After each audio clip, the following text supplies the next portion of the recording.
Saturday morning, and you know what that means. You've given me 3 questions, I'm going to give you 3 answers in response, and it's a Fenice special. Again, let's get to his first question. Best TMNT TV show, 97 TMNT, Next Mutation, we don't acknowledge that show's existence, 2003 TMNT, or 2012?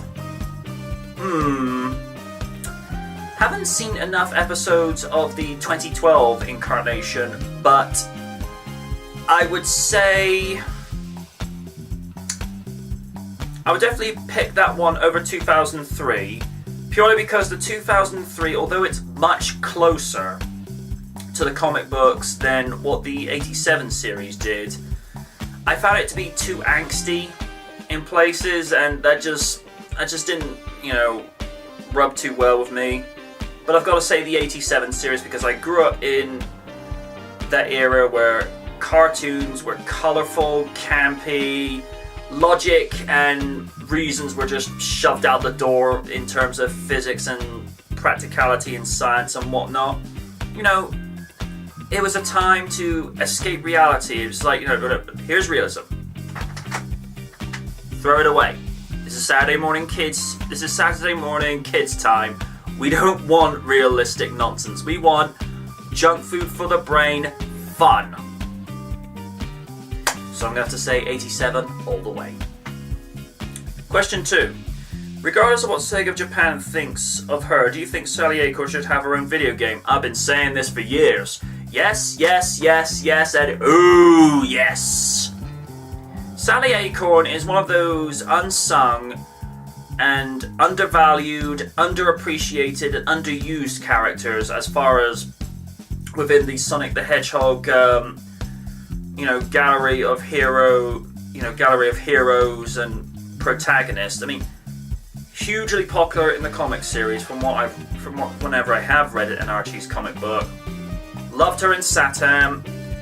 She did get a minor little cameo in Spinball, which is one of those games I still hate to the core to this day. And people say 06 was bad. Yeah, play Spinball. You might think differently.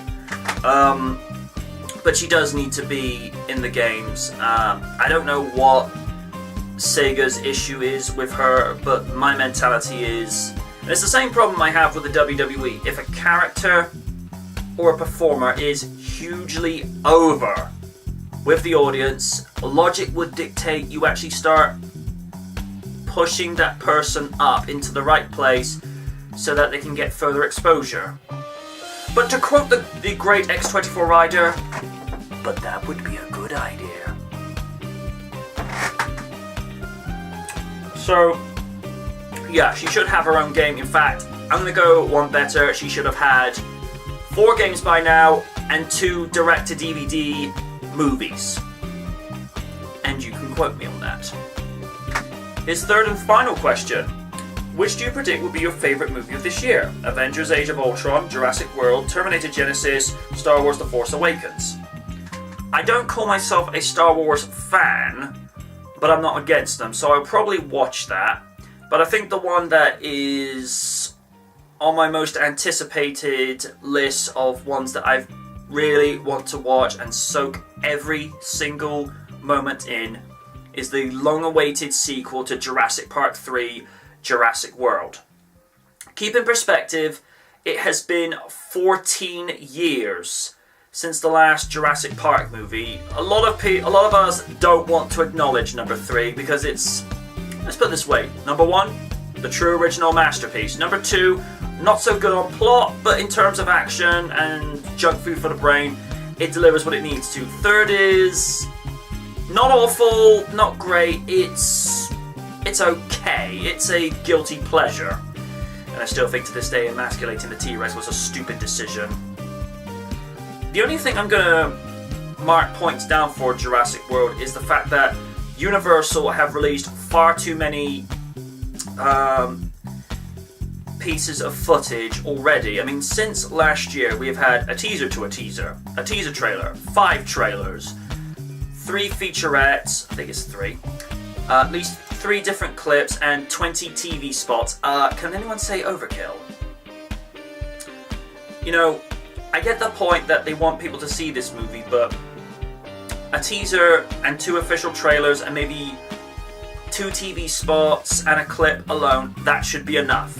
Because by the time you actually get to see the movie, you've already seen half the summary plot points to navigate your way through, and then it's not such a surprise. And this is something that Hollywood needs to grasp the concept of. We want to go into a movie to be surprised, to be enthralled, to be, you know, really hit for 6 in terms of excitement. We don't want to go in already knowing half of the plot points already. With Terminator Genisys, I'm going to give it a fair slate, blank slate, like I did with every other Terminator movie I walked into.